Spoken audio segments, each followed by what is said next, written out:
Hello and welcome. Really appreciate y'all that have your video on. It's really nice to not talk to blank screens. No offense to others who don't. I get it, but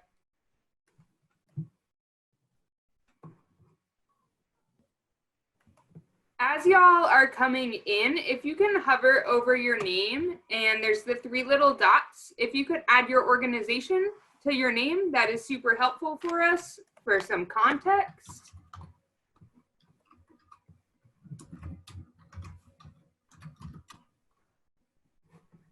Awesome. So we're going to get started.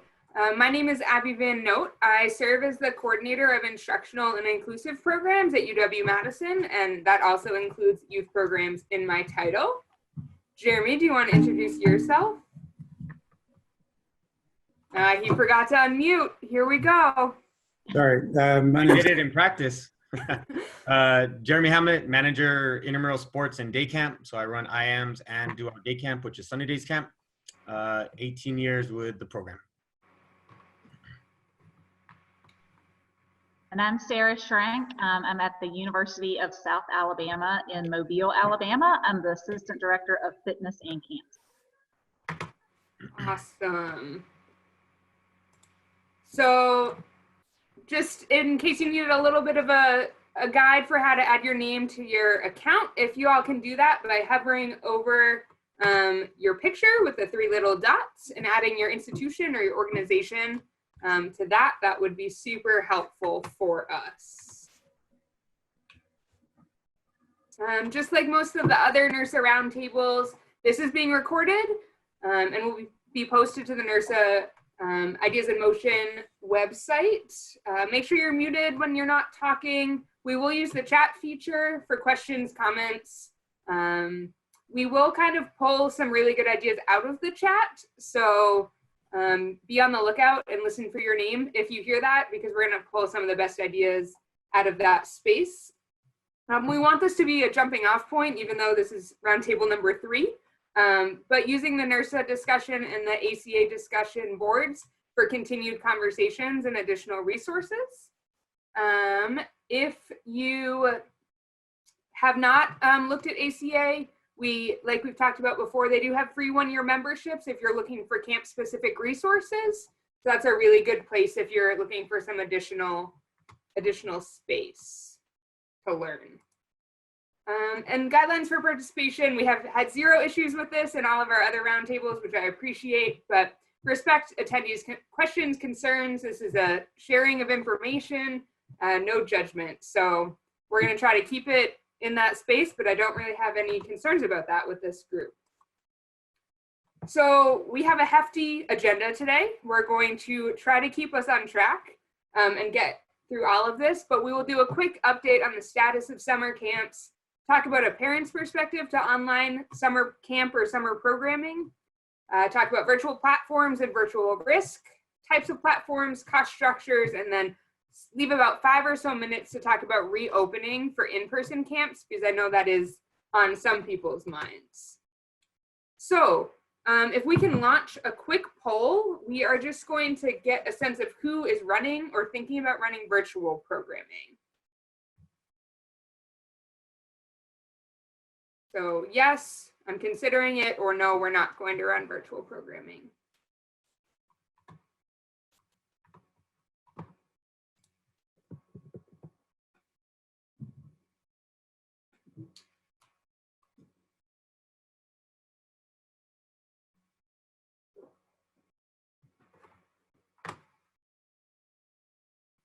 Awesome. It looks as though many people have gotten the chance to respond. So if we can put those results up, that would be wonderful.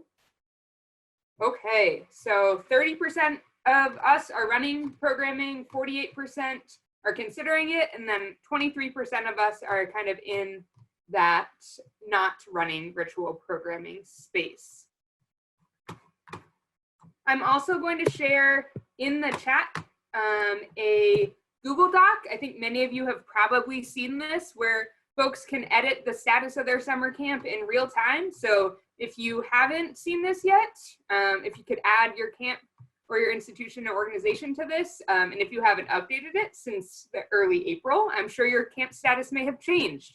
So if you can take a look at that either now, I'll also post it at the end so that people can go in and do that later as well. Awesome. We are going to start with parents' perspective to online summer camp. So if you all are engaging parents in your decision-making processes about virtual programming, let's start that conversation in the chat.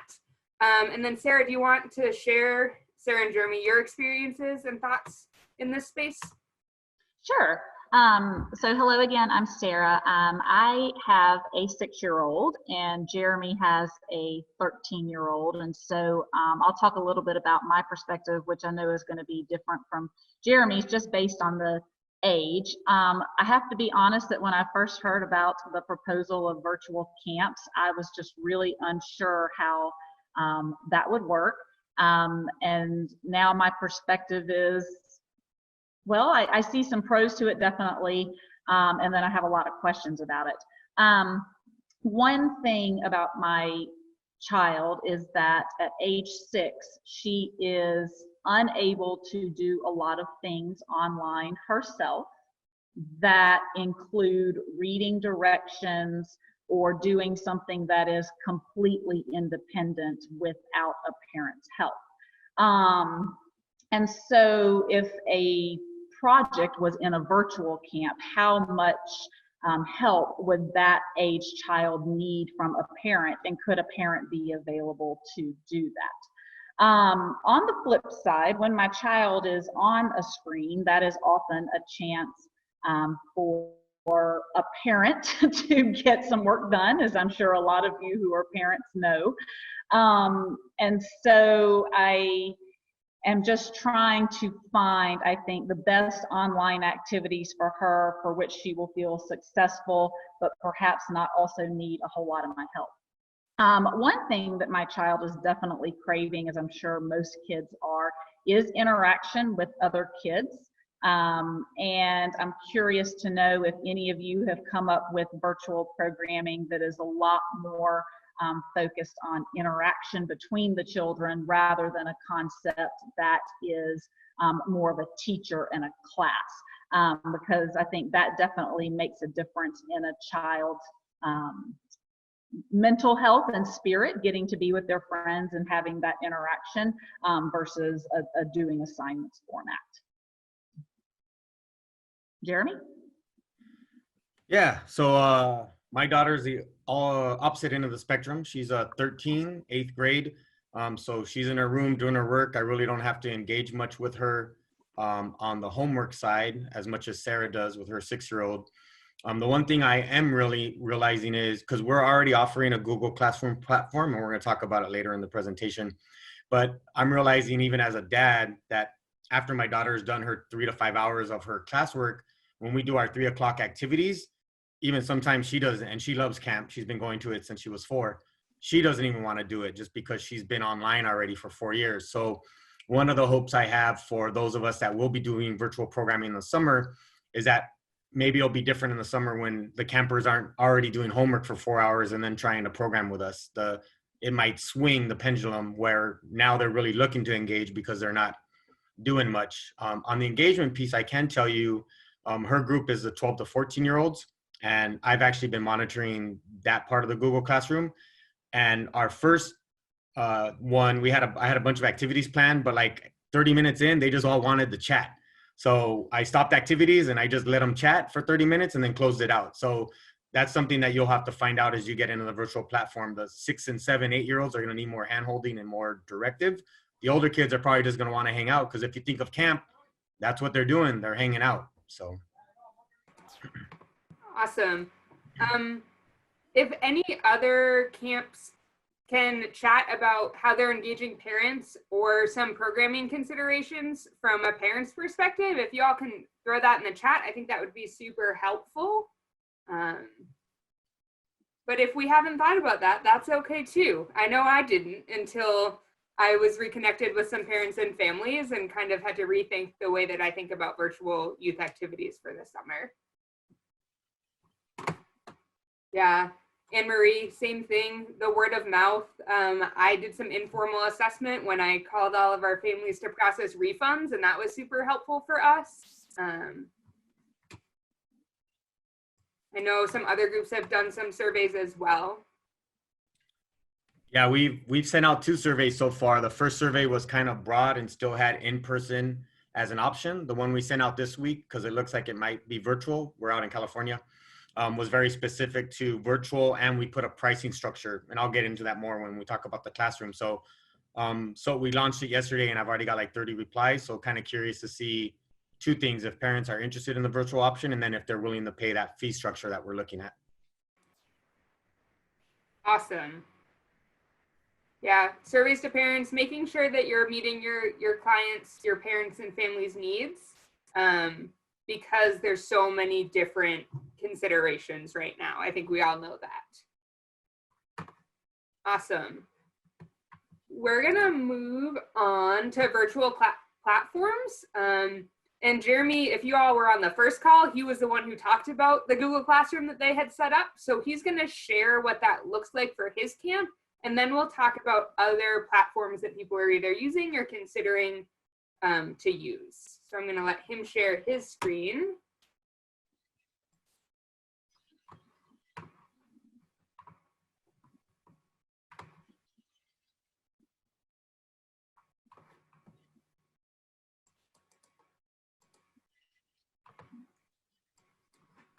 Everybody can see that?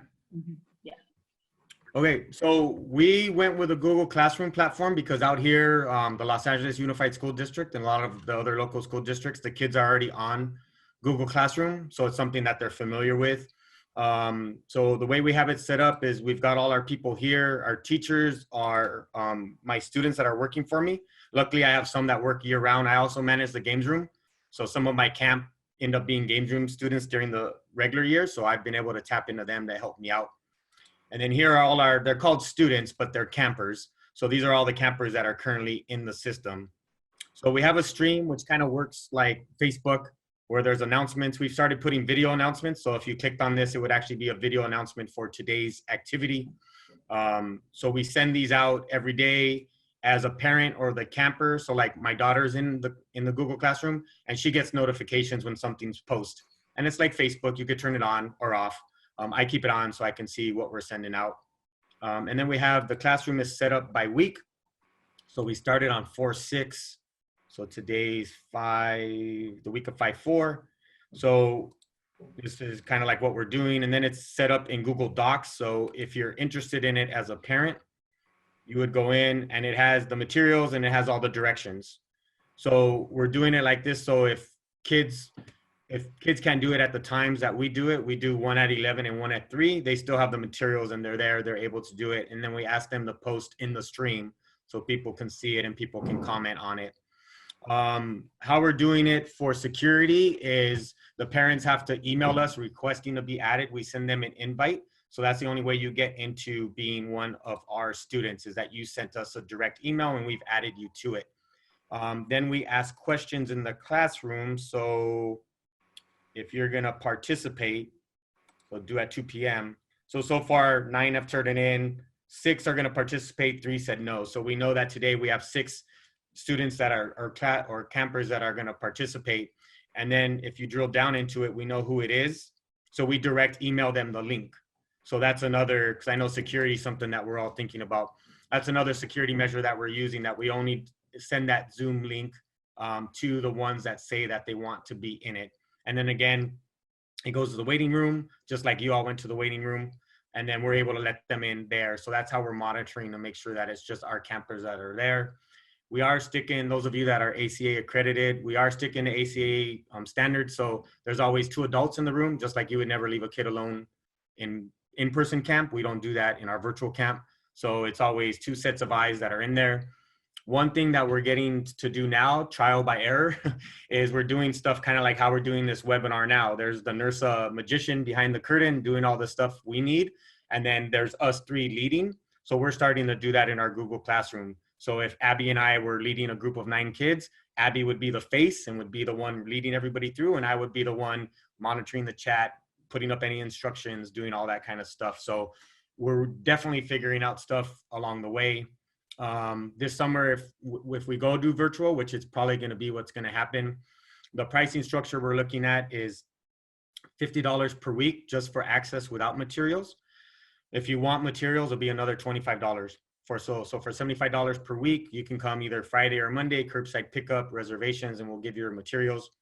What incentives we're offering are currently enrolled. We have about 300 currently enrolled families for the summer, is that if they do want to do our online platform, they can actually get the $75 one with materials for $60. So we're giving them a discount, and we're giving them priority registration for next summer.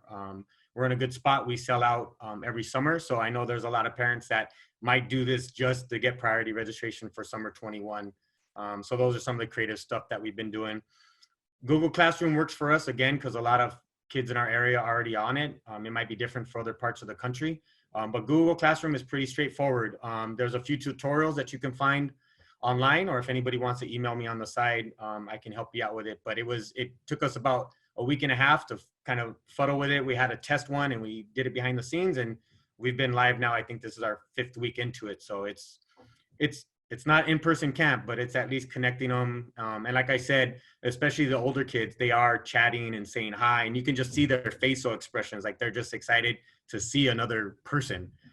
So it's not what I would have thought. You were crazy if you told me this 2 months ago, but now it is what it is, and making lemonade out of lemons. And I'll shut up now because I can talk. Awesome. I see some questions in the chat about price point. We do have a separate section about price point, so we are going to get there and start that conversation. Are there any other platforms that people are considering using? I'm Stephanie. I'm from UMBSJ on the East Coast of Canada. We're considering using YouTube, but with our specific camps, we don't actually offer summer camps because we work on a really small scale. We're just kind of like a commuter campus that serves to the local community for the most part, anywhere between, St. John, Fredericton, Sussex areas. And so essentially our camps are based around skill development to prep for competition or to build on current competitive skills. And our strengths are usually basketball, volleyball, and badminton for camps, but our basketball coach is not available this summer. So we're going to work on badminton and volleyball. Just as an example, as far as offering through which platform, we're going to use, hoping to use YouTube. We have a strength and conditioning coach for badminton, and he's already kind of versed. He's got his own YouTube channel. And so I had a meeting with our guys today, just to kind of take a loose approach to see what it would look like. So yeah, and we're trying to balance, doing the actual activities versus staying on the screen, because like the entire world has increased their screen time significantly. So yes, for sure. Adam from WW, you said not Canvas. Was that a question, or are you very passionate about not using Canvas? If so, I would love to hear kind of what you've learned through that process. Passionate to not use Canvas, and at this point it's mostly an institutional IT challenge of integrating community members. We've had experience with even non-enrolled Western college age students having trouble interfacing with Canvas and haven't solved that. And I'm a bit of a control freak, so I need to have a system that we can do some IT troubleshooting on at the local level and not have to go up through the institution every time that it blinks at us. So those are those. Yeah, right now, Google Classrooms versus Microsoft Teams run into some of the same challenges there. Awesome. Yeah, and I think it's important to point out, make sure that you're asking your campus or getting the okay from your campus to use these virtual platforms. Some campuses have very different rules and regulations right now about youth and youth virtual and what that looks like. So just keep that in mind as we go. Awesome. managing virtual risk. Sarah, can you remind me where we pulled these questions from? Was this from American Camp Association? I think it was. I think that they put up a document in one of their discussion boards. Yeah. So this is from ACA, and these are some guiding questions when thinking about virtual programs, especially for youth.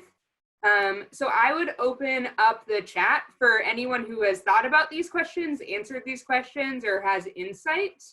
I think for me, the third and fourth bullet points are super interesting, thinking about waivers and risk, as well as how we're addressing behavior and camper behavior virtually. So I'll let folks think through this and then reply in the chat, or if anybody has super strong opinions or thoughts, I would love to hear from those as well. Yes, ACA also has a virtual camp page where they're advertising virtual programming. Great point, Kevin.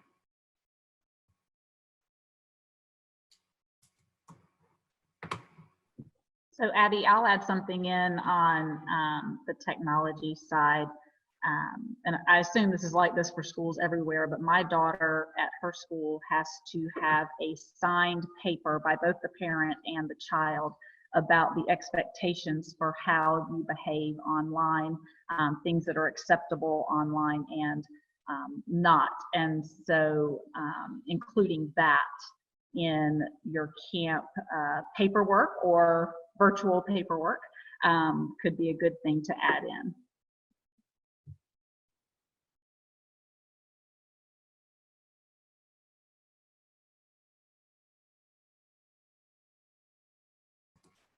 Thank you, Jean, for that specific resource. I think that's super helpful for acknowledgement of risk. ACA also has a ton of legal jargon, for lack of a better word, that could be super helpful when you're thinking about virtual risk. Has anyone thought about the behavior management virtually and how you would address that if you were running live programs? Hey, Abby, it's Kevin here. So I've been on a few meetings about Zoom and that too. The beauty about doing Zoom is that I actually was talking to some directors the other day, and if there's a behavior thing there, is you have the breakout rooms, right? So the nice thing that you can do is then you can have two, like one of the counselors and even myself, I can then go into the breakout room, invite the child in there, and just like they would be at camp, they're going to go to the director's office, right? So that's the director's office. The other thing that we were talking about too is that there's the, at the end of the day, just like how you sign in, have the parent at sign out and before they log out, or if the kid logs out, if parent's not there, phone call, right? So I mean, like there's still all those possibilities of doing in-person camp, just doing it virtually. It just feels a little different, but I mean, like there's amazing potential there, but that's, with regards to behavior, I would just treat it the same and then just pull that kid out there. And just like Jeremy said, you have someone that's moderating all the conversations or the videos. And I'm not sure, Jeremy, when you're on Zoom and that, but if you keep your registration to one screen, that's going to be the key, that you can watch everything. Once you get into multiple screens to scroll through and see the kids and see everything, that's going to create a lot of difficulty. But if you keep it to one, where I think, you know, with two staff, I think it comes out to like, you could have 23 kids then, you know, you have everything right in front of you. So it's easier to manage. So, you know, utilizing that breakout space rooms would be the key. Yeah, great Awesome. point, Kevin. So we've already talked about kind of like with in-person camp, myself and the other assistant directors would be floating and walking around. We would just be doing that virtually. So multiple eyes. Right now, it's a little bit more manageable because there's only 60 kids on the platform. When it gets to 100, we'll have to break out just a little bit more. I can tell you, I have a few friends that are teachers in LAUSD, and they are having parent conferences over Zoom if the kids aren't participating. So I have a few that teach kindergarten, which can be challenging, which Sarah can attest to. And then there's also some, you know, junior high and high school where the kids are being junior high and high school kids.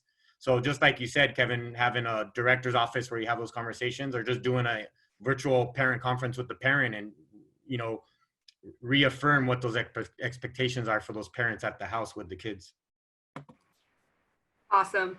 Marissa, thank you for those great ideas in the chat. I think a lot of us probably have full value contracts or guidelines, basic rules to summer camp, and providing the parents the opportunity to print that out and put it back to their device. I think that's a really good idea. So Marissa, thank you for sharing that piece.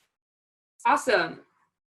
We are going to move on to our next kind of focus, and this is the meat, I think, is the types of programs that we can run. So I would open this up, and I know there's a question about sport-specific programming if people are trying to run that virtually.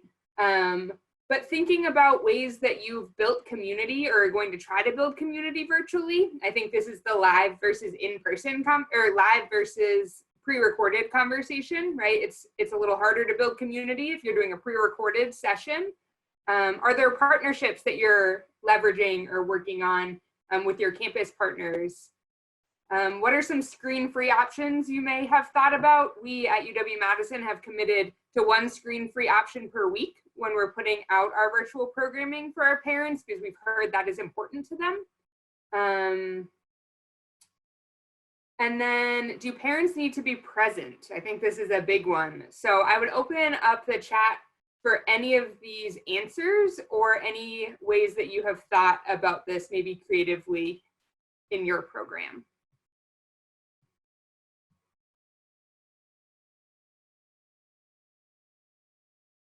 So as we're looking into the summer, since we've already had the platform up for a few weeks, now that we're thinking about the summer, we would actually start doing like, we do an opening circle at camp. We'd call it like an opening Zoom. So we'd get, let's say we have 100 campers, they're all on the screen. We do camp-ons and get them together.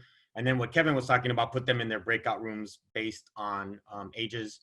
Something that came up, I've been meeting with my staff every Thursday, and last Thursday they were talking about how during lunch or non-swim, the kids just kind of hang out and chat. So we're thinking that we might have, when we have our, because we're gonna have a break from 12 to 2, that we may just have like a lunchroom and we'll have counselors in there just like in-person camp. And if the campers wanna sit there and talk with each other, or talk with the counselor, there'll be somebody there to manage that. So we're looking at all that. The other thing with, when we get in and we talk about it with the materials, if things get more laxed out here in California, that could even be a point of engagement when the kids are coming to pick up their materials either Friday afternoon or Monday morning. So flash forward to early July when maybe there may be less restrictions, that could actually be something fun every day to actually see your counselor and you have that engagement while they're picking up materials. Again, making lemonade out of lemons. So those are all the stuff that we're processing.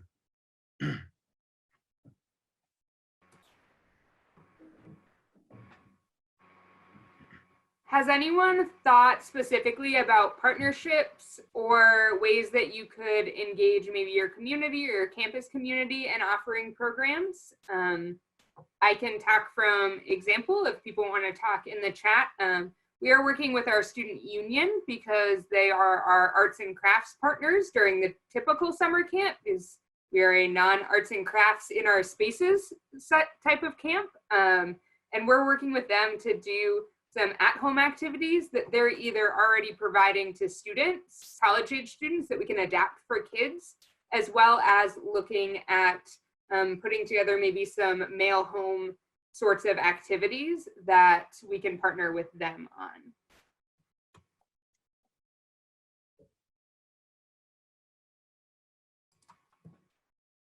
Wow. I guess we're all in the like very pre-planning phase. Not quite as many ideas as our last couple of times, which is okay. Let's focus on the last question. And Sarah, I would love to hear your perspective on this. Is, do parents need to be present? And is there an age cutoff that you are going to make that decision? So Sarah, as a parent of a 6-year-old, talk to us. Okay, so do I need to be present in her online activities? I'm usually in the room. I have a really good idea of what's going on. Right now with her Google Classroom, with her school assignments, I see what each assignment is in advance. And so I'm very comfortable with her clicking on those assignments by herself. One difference too with Google Classroom as opposed to Zoom is that she is doing everything on her own so far in Google Classroom, whereas Zoom, which she has not used, is interaction with other people. And I think that I would feel like I needed to be really a lot more present if she were going to be doing something over Zoom. Another thing in terms of does a parent need to be present is going back to my earlier thought of how much help does that child need with an activity.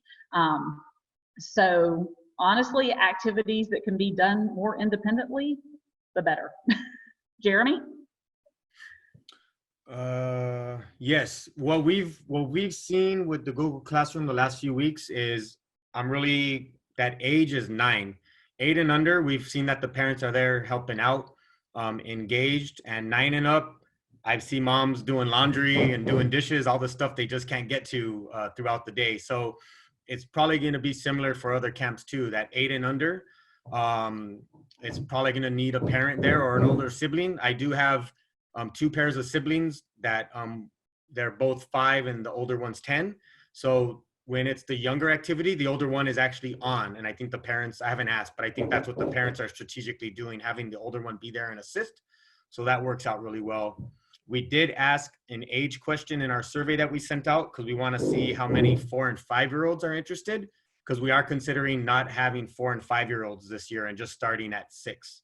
Because even in in-person camp, the 4 to 5-year-olds, we affectionately call them the babies. Those are the ones that take a lot more care and nurturing. So we're thinking virtually that might be extremely difficult. So based on what we get back from the survey, we may just start at 6, knowing that the 6 to 8s are going to need a little bit more help, and then the 9 and ups should be fine, especially since they've been doing it for school. Awesome. Yes, Kevin, for sure. Trust is important with all of our campers and with our parents. It's just looking a little bit different, and we're trusting them in a little bit different ways these days. Yeah, Abby, I just want to jump on that. So like what I was saying there too is, you know, we all, and I've been on through some ACA and OCA meetings and that too with regards to this, but there's a lot of talk about what does camp look like. And we know what camp looks like from our perspective because we're in it. And there's a lot of uncertainty for people that have never been to camp before. Like if you think about it in person, when it's their first time, they want to see tours, they want to do all that kind of stuff. So this is like a total new realm of uncertainty for not just new people to camp, but also for us as directors and also for those that are new to the whole camp environment and even returning people.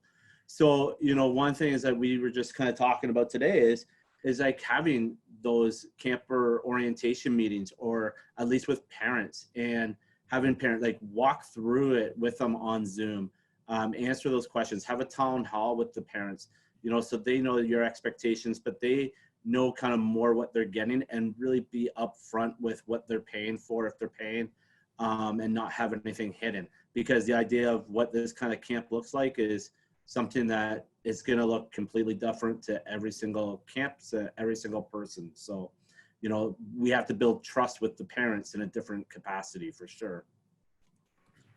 Yes. And I think MC brought up a great point. There's a lot of parents who maybe have families or children or work schedules that don't allow for that one-on-one interaction. For us, that's been one of the huge reasons why we're not going to live and in person, but instead are going to other programs that we can provide to our parents and families. We also recognize that living in Wisconsin, when the weather turns, our families are going to want to be outside and are not going to want to be tied to a screen, even if we are offering super engaging, fun activities. But that's a big consideration for us. Jeremy, what are your hours for virtual camp for this summer? So what we've been looking at is doing our opening Zoom at 9 o'clock. And then right after that, kind of what Kevin was talking about, put the kids in breakout rooms based on their age groups and their counselors. Do a 10 o'clock activity, an 11 o'clock activity, break from 12 to 2, activity 2 to 3, break 3 to 4, activity at 4, and then a closing Zoom at 5. Again, very tentative. I mean, this is our first time, so it kind of mirrors what we do in camp. Of course, missing lunch and swim and all that other stuff, but that kind of mirrors what we do. Kevin triggered something else that we've also talked about is in the camp world, sometimes activities don't work. So you go in the storeroom and just bust something out. Like we've already started figuring out if we're going to give material lists, like we have to be on point with that's what we're doing that week. Cause we can't just go into the storeroom and make something up on the fly, which we all do. And it's fine because that's camp, but virtual camp, that can't happen because mom's not going to have X to do Y. So that's something we're already processing that. We're really going to have to be legit on what we're giving out each week because that would only get parents more frustrated if we switch to a different activity and then they don't have the supplies. So Kevin, good point on that because and if you don't know the camp world, you don't understand that. You know, if I train my staff every year, if you're 5 minutes into an activity and all your kids hate it, change gears. Don't fight them for an hour. Change gears. Unfortunately, we won't be able to do that virtually unless if we just go to Kahoot or something. So we'll see. Yeah, awesome. Cool. I'm going to go to our next slide, which talks about cost structure. So some considerations here. Thank you, Marissa from Cal Poly, to give your virtual hours. But is there pressure to generate revenue? How are you going to justify to parents or families costs if there are free youth offerings out there, or if your campus is really hardly affected by furloughs and layoffs? Sarah's going to share the South Cares example and kind of what they have thought about or maybe thinking about with programming. And then, are you going to be offering tangible items to promote your camp? Are people still going to get their summer camp t-shirt? Maybe you already ordered them, so they have to go out. Or are you going to do some other tangible giveaway to continue to promote? So Sarah, do you want to talk to us about South Cares? Sure, there we go. So as we were brainstorming cost structure, sometimes people are more inclined to pay for something if it's going to benefit a good cause, given the fact that there are so many free youth programming options out there. And our South Cares Fund for the University of South Alabama is a fund that provides an amount around $200 to $400 for students who find themselves with a quick change in a financial situation, like a lot of students did when we ceased student employment back in March at our university. And students can apply to get an amount from the fund, and they discuss what their financial hardship is, and then they can get an award from that fund. Yeah, so Sarah had the idea of, instead of charging, asking for folks to do a donation to a fund or whatever that looks like on your campus, within your campus rec community, in exchange for camp programming, and kind of making it like a donate what you can, as opposed to here's our cost structure. Jeremy, you all have a cost structure, and I just want to make sure we highlight it here. I think you talked about it briefly earlier, but exactly what that's going to look like. And you're on mute. I think I'd have this figured out by now. So our $50 price point was kind of strategic because parents pay $50 deposit to hold their spot. And then the payment in full deadline was April 17th. Luckily, we told people to stop making payments, so there's only a fraction of money that we have, so we have to do refunds. It's not horrible. So the idea with $50 was that we could just transfer that to their week, and there's less work and less instructions for the parents. Then $25 more per week for the materials. Again, if a current parent wants to get in, we'll give it to them for $60. We are planning, just like we do with in-person camp, we'll eventually get to, this will be early bird, then we'll get to a regular, then we'll get to a late. So probably go up 75, 100, and then 100, 125. I am anticipating that aside from current parents that are enrolled, that we'll get some other random parents that start looking for options, or their camps don't happen. Or the one thing that I'm really thinking is that the resident camps, if they don't happen, which might be harder because of how they're 24/7, those parents might need options down the road. So the 50 was very strategic for our current parents, but then we're going to go up from there. There was pressure for us to at least break even, which the budget I put at for 100 would break even. It's obviously not going to be the money because it is a revenue generator. It's not going to be what we usually get, but we'll at least break even. And what I've expressed to my higher ups is, it's also about brand recognition. You just want to keep your brand out there. You know, you don't want to just close shop for the summer and not at least provide something. So we're trying to keep our brand recognition and provide something for the parents. So that's, for me, that's the bigger thing that I'm pushing, is that brand recognition. And it's the whole starfish, and you throw one, there's thousands. You're only gonna, if we impact 30 campers this summer, it's 30 campers that we're impacting, and then we'll go back to our 300 plus a week and craziness in 2021. So, yep. So yeah, for us, the pricing was very, very strategic on the deposit side. And then of course they wanted us to at least break even.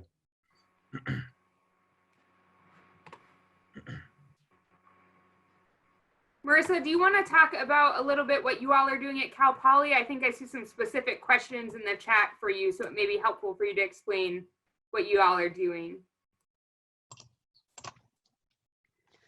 Hi, so I see the questions about where our campers will be at. Our plan is to use Zoom. We're still solidifying that because we might end up using Microsoft Streams if it does have the same capabilities as Zoom. But odds are it's not going to, so we're gonna probably stick with Zoom. We want to have all the campers come into the main session at once for our opening camp circle. And then after that, they'll break off into their breakout rooms by age group for their age appropriate activities. For those who are sharing one device, we're figuring we'll work with the parents to see which placement works best for them. However, if we can't figure that out, odds are they'll end up in the middle group. So one's getting challenged a little less and one's getting challenged a little more, but they have each other to help out. And then after the 50-minute session in the breakout room, we'll come back to the main session and do our closing camp circle. In that session, give them a break in the afternoon to eat, and then come back for our afternoon session. What other questions were there? I think that was it. Are there any other questions? Awesome. Thanks, Marissa. Super helpful. I see Chris's question about physical camp, and if this is well timed, this may be our next slide, but I honestly don't remember at this point. So yeah, it is. Look at that. So we are gonna quickly kind of touch on reopening for in-person camp, and looking at the Google Drive and the Google Doc. I think a lot of people are still hopeful for maybe July or August in person. So some considerations here. How much time do you need to reopen, whether that be hiring staff, training staff? Are there things that you have to do in person? How are you going to get PPE? I know for us, that's a huge consideration just for opening our facilities in general. Any additional risk management? So when we were looking at coming back in person, we had to really evaluate the activities we had in our arsenal because we weren't allowed to play tag games. That was something that we knew right off the bat. So yeah, modifications of activities. Does anyone else have any thoughts about how you may ensure proper social distancing or maintaining any regulations that your campus or the CDC has put out? Abby, it's kind of tied to this, but it's just a little same kind of thing. If you are thinking of going in person and you're allowed to, and you have all that ability, the one thing is that as I look at it and evaluate it from our side of things too, is seeing how much money you're putting into that to get everything up and running. And then with keeping the back of your mind that they could come around like a week after you open and say, nope, you're shut down again, and you just spent all that money to provide that safe environment. So it's just one of those things where I think everyone has to individually really look at your own, balancing and your own costs on that, and determines like, is it worth the risk to do it or not? It's a really tough choice, but it's one of those things to think about all the money that you need to put into it. And then the other thing is, you may need to be doing this anyhow. Like I know Jeremy mentioned about 2021, but we don't know. Maybe some of these will be implemented again in 2021 that we have to do certain things too. So it's hard to say what even that year will bring, but that the cost of things will probably always play, a big issue.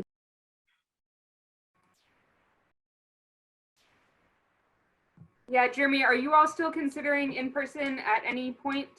I know you talked about how much time you need to reopen and thinking through that plan.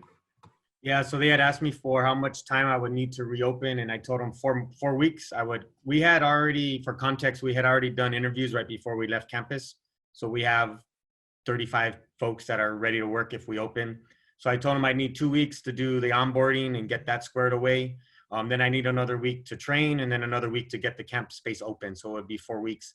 It is looking like right now, though, that there is going to be no in-person activities, including camps on campus. So that's probably going to be the route we're going.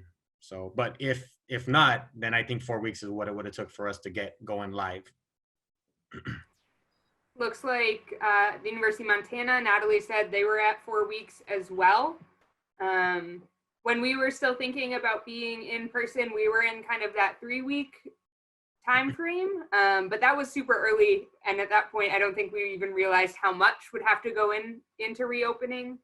We also set a deadline or an amount of time that we wanted to be able to offer in-person programming if we were going to invest in going in person, to give our students a positive employment experience and not have them just there for 3 weeks or 4 weeks. So for us, we felt comfortable in that 5 to 6 week range if we were going to offer in-person programming. So that was a consideration for us as well, providing a positive staff experience. Yes, and training. We've talked about virtual training before, how much you can do virtually, how you build a virtual community. I think compared to our first roundtable, we may all feel a little bit more confident in how to create a virtual community just out of necessity, but it's not going to be easy, especially if you're bringing in staff who've never met each other before. That's a big consideration. Yeah, for us, for the virtual, we're only going to bring in returners. It's just going to be too hard to bring in new folks. They've already been live scanned. They're in our HR system. Like all those little things that add up are already in place. So for us, it's just going to be logistically easier. It sucks because there were some really good new candidates that I would have loved. And it's always good to get new, you all know, it's good to get new blood in every year to bring some new ideas and some new fresh stuff. But it's just going to be easier to manage with returners and just get them on board. And they know the system, they know the kids, they know my expectations because I'm going to be even worse this summer in a new environment. So for their sake, it's going to be better if they know me already.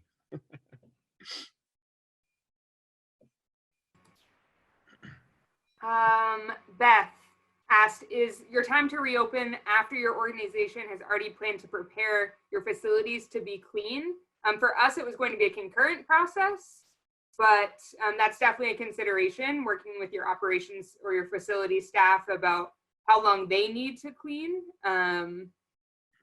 But yes, I think that's a huge consideration. Sean, I can speak to my experiences about canceling in-person camp and the pushback. No, we did not have much, we had no angry parents, which was wonderful. I think we had some parents who were hopeful that we would still be able to provide programmed and were disappointed when we couldn't. I would say those were the words, but we didn't have anger or anything like that, especially compared to what I heard out of the intramural side and how some of our students took to canceling programs. I think our parents are a little bit more mature, which I appreciate. If anyone else has had different experiences with working with parents or families about canceling, I would love to hear that. If not, Angela, yes, that was one of our considerations about doing in-person for only university employees or essential staff. We were still kind of in that boat until recently, but we had already developed an essential daycare for kind of the interim, the springtime that we were not a part of. So that's why our campus decided to just maintain resources in that space as opposed to doing something different and providing additional services.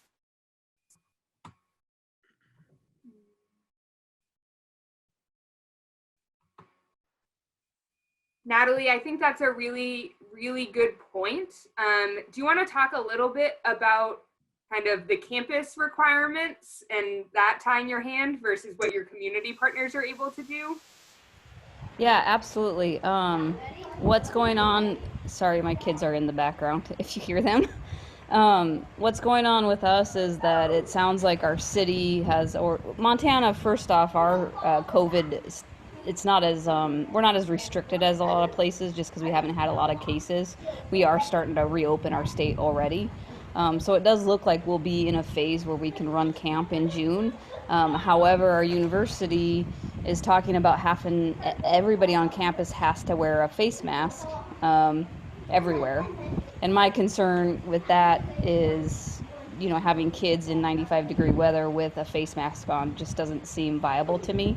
The other thing is the way we operate our camp, the social distancing is still going to be a requirement, and I don't know if it's something that we need to do with camp. I don't know. So because of the university's different guidelines base versus what the city's doing, I'm getting a little bit pushback from parents. Like, we hear cities opening, why aren't you guys opening? And you know, and I just answer, hey, it's not in my hands. I'm trying to control what I control. We are getting prepared to be open for camp. We have certain things we're going to do that will hopefully mitigate everything, but there's only so much we can do and still operate the camp like we have. For sure. That was the best thing that happened for us and for our parents, was the institution made the decision and it wasn't just our summer camp. So I was super grateful for that.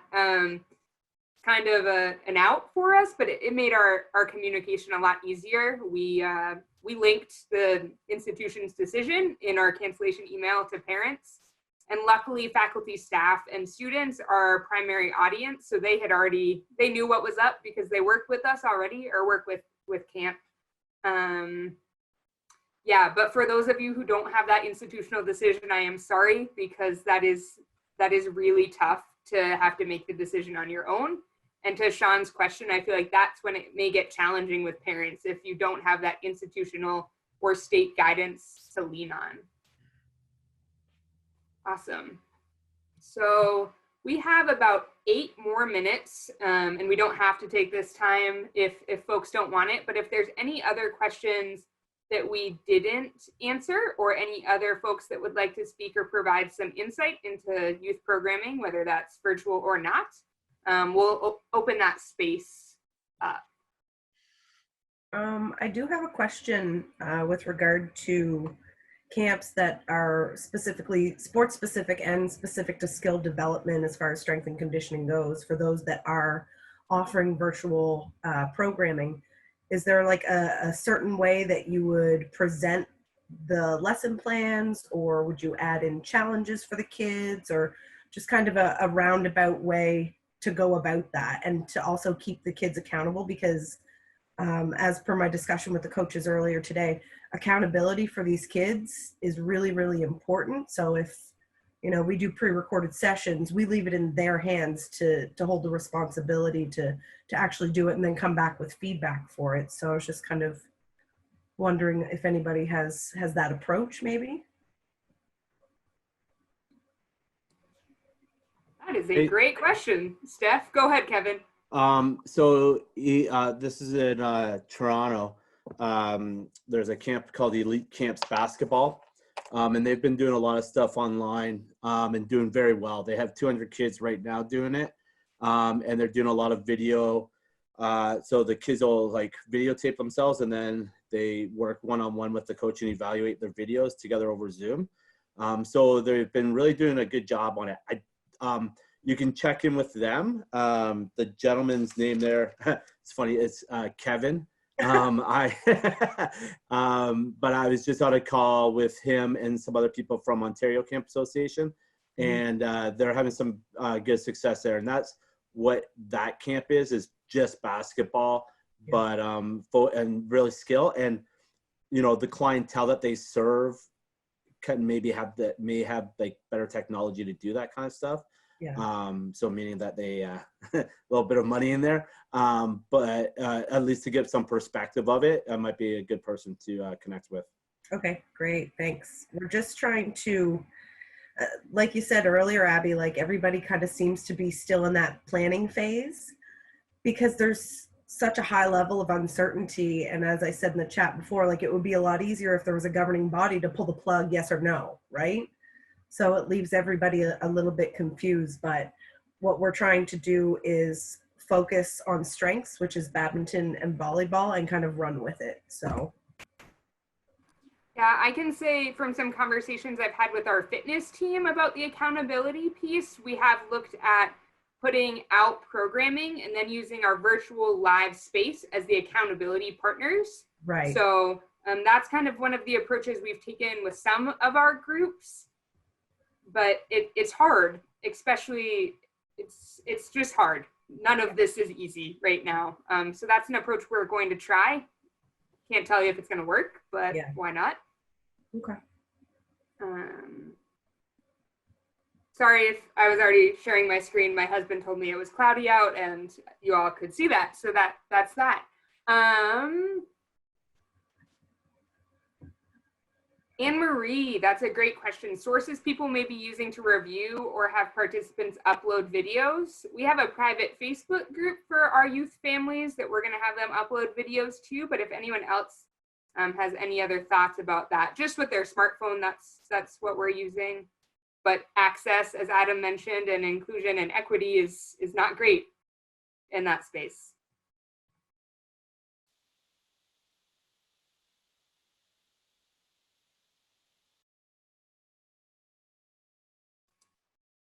So far, our content's only been our content. We haven't done any of like YouTube or any of stuff like that. So it's just been, if we do upload videos, it's stuff we've created and put it up there.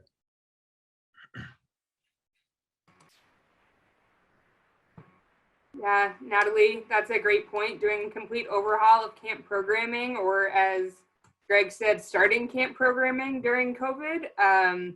It's really hard to do that and spend a lot of resources and time to do that for something that could be 1 year, hopefully. I think for the future of summer camp, this is just a 1 year problem. But maybe it'll make us be super innovative about the way we connect with kids in the future. Yeah, along the way, I've heard somebody, forget if it was on a webinar or on the news, that somebody said, if you really think about it, camp and social distancing are complete polar opposites. So how do you even integrate social distancing into camp, where the minute they see their favorite counselor, they're running up and hugging them in the morning? For sure. Awesome. Any other questions for the good of the group? I feel like this was a little bit of a considerations brainstorming session, different than some of our other virtual or our other roundtables about summer camp. I will update I'll put the Google Doc back in here now that we are near the end of our time together, so that folks can update their camp setting or camp status, as well as maybe connect with other professionals in your state or things like that, because I think your state and your province is super important right now, because it's a little more local, because having this conversation on a national scale is really hard because everyone is in very, very different spaces. Awesome. Look at that. I gave you 2 minutes back in your day. I feel like a teacher who's letting their class out early. But we really appreciate y'all joining us and connecting in this virtual space. If you have any questions, we'll stay on here for a couple of minutes. But if not, go enjoy your evening / afternoon still for our West Coast folks. Yep. Thank you, everybody. Abby, it's Greg. Hey, Greg. If you had a choice, would you try and start summer camp this summer, honestly? No. No. No. But Greg, who was it? Clee at Oklahoma State? Yeah. They were in a similar boat. So it might be good to connect with him, because they made the decision not to start summer camp for the first time right now. And he had a really good conversation, I think, with his leadership about what that reason and to why. Okay. I don't have a good enough reason to say no. I know I connected with you earlier in the summer. We were trying to start it for next summer. And just now with all the changes and us losing our external camp revenue, they are just really pushing me to do something this summer. I can't make heads or tails of that request right now, very honest. Yeah, for sure. I think my gut reaction says no. And I think my biggest reason is A, there's so much unknown, and B, you don't have a strong staff to lean on. So it would be who's done this before. So it would be a one person show who's running blind. I know our first summer of camp was awful compared to where we are now. So I can only imagine doing it under these circumstances. Yeah. And Greg, reputation and word of mouth kills or helps camps, and not knocking you or your folks, but if camp was challenging this summer because of everything that's going on, they might see it as a reflection on your camp, and I just wouldn't do it. And a lot of the training and stuff that you might be putting into place, you might have to retrain everybody next year. You might have to retrain, I don't say this out loud, but we have to train our campers and our parents every summer, and if you train them one way this summer, you might have to retrain them again next summer. So it'd be challenging. I sent my email if you want to chat offline. Yeah, I'll shoot you an email. So can I was just going to say, as a fellow Jesuit school, I would say that you can lean on the fact that we most likely, and May 15th is the date for us to decide, we most likely will not have camp this summer. We've already canceled session 1, and most likely 2 through 6 will be. So I was here today just to listen to the virtual ideas. Now is not the summer to start a camp. It really isn't. There's too many rules that are changing, and you don't have any base. I know what our camp was last year, and so I have a base on what it should look like. Yes, you have no base on what the camp should look like, and you're going to open it with COVID, and the safety and precautions, mandated reporter training, just the normal stuff that needs to happen. But now this whole other layer of cleaning and stuff, it seems silly that they are asking you to do that. So this is Jean, and another thing to think about is what is the mission of the university? The mission of the university is really doesn't happen in the summer. It happens more in the fall and the spring when students are here. And I was talking to someone at our university who said he does not support us having in-person camps this year. And he said, if the university is trying to focus on how we're going to reopen in the fall, if students are not on campus, if your non-essential employees are not on campus, and you bring summer camps in, and if there is a breakout this summer, what is that going to do public relations wise, but also what is that going to do to us trying to open in the fall when that's where our focus is? And so, he brought up a really good point. It was like, you're right. Yeah, I mean, as much as we're going to open. As much as we love summer camp, it's not the institutional mission, right? And our goal is to have our students back to be able to learn at some point in 2020, 2021. And whatever it takes to do that, I think, is where we need to be, as unfortunate as that is for not being able to run programs that we enjoy. And obviously they're looking at the revenue. And I mean, our department, we don't get an operating budget from the university. Our summer camp is our bread and butter. We are going to be in significant financial hardship next year without summer camp. But like Jean said, the publicity, if there was an outbreak during camp, I will not be disappointed if May 15th they say we shouldn't have camp, because I've already pretty much decided myself that we're not having camp, and we're going to have to do this financial burden and just roll with it, and it will be okay. It'll all work out. And it's really because, you don't want to have an incident of COVID break out at your camp. They still are learning so much about it. They're saying now that kids could be carriers. And so if a staff member gets it because they were working with that group of kids, it seems silly. I mean, they're looking at another revenue source, but you don't have, it's already May 6th. The marketing, when you have to do grassroots and you're getting this program off the ground. I used to walk around to ice cream shops and hang flyers to get camp to where it is today. And so it just seems like you'd be shooting yourself in the foot, which would have been an S word for categories last night. Damn, that's a good saying. Greg, I think we got your back. If you need to have some more reasons, you could just invite upper administration onto this call, and we could support you. Yeah, I think Janice is speaking a lot of the language that I'm going to need to share with my admin. right, wrong, or indifferent. Some of our AJCU schools, we just speak we're a different world. So I appreciate the perspective. I appreciate everyone's opinions. I just need to be able to articulate in an appropriate way my concerns, and that's what I was hoping to get from this, and I did. So I appreciate y'all. Awesome. Awesome. Sorry that you're being asked to do that too. It is what it is. But hey, thank y'all so much. I look forward to the next one. Yeah, I think we'll keep them going. Why not? Gives us something to work towards and at least connect with camp folks, even if we're starting to plan for 2021. I don't know. I'm real ahead for 2021. I have all of our field trips scheduled. All of our themes are out. Our price points, camp, like the website's already done. It'll be great. It'll be awesome. Any other questions for those who hung around? I do have a little bit of a question as far as the price point goes. So we're thinking about offering, I might have mentioned earlier, a whole 8-week session. So a full duration of volleyball and badminton camps. And the figure that kind of popped up in our meeting earlier today was even $30 a week, because there's really no comparison to the real deal. Is everybody like scaling way back on their price points, or? Yeah, our 1 week price at early bird rate for this summer was $255. Now again, that's all day, 7:30 to 6, lunch, for a whole week, everything. But we went from $255 to $50. Oof. Okay. Yep.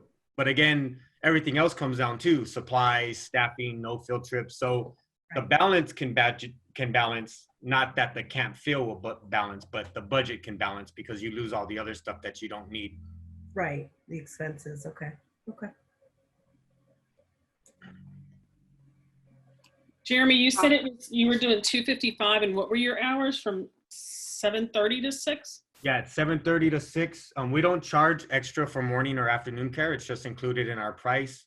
Lunch is included, and that's like one of our number one sellers because we use our pub. I always joke that the taps are turned off in the summer, but we use our pub, so it's legit lunches, burgers, pizza, enchiladas, tacos, and then field trips. So one shot out the door, $255 per week, and then sibling discount is $10 off of that. And then if I've got triplets or other multiple kids, then I work with those parents that I've been 18 years with the program, so I know my parents, and I give them a little bit more of a discount once they have more kids. Yeah. Thanks. Awesome.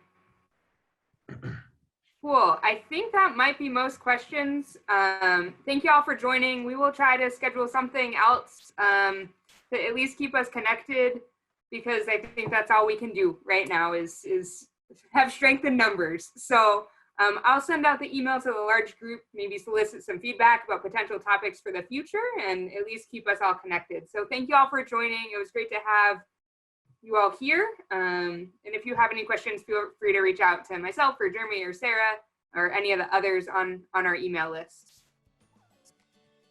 Thank you, Abby. Awesome. Thanks, Jeremy. Bye all.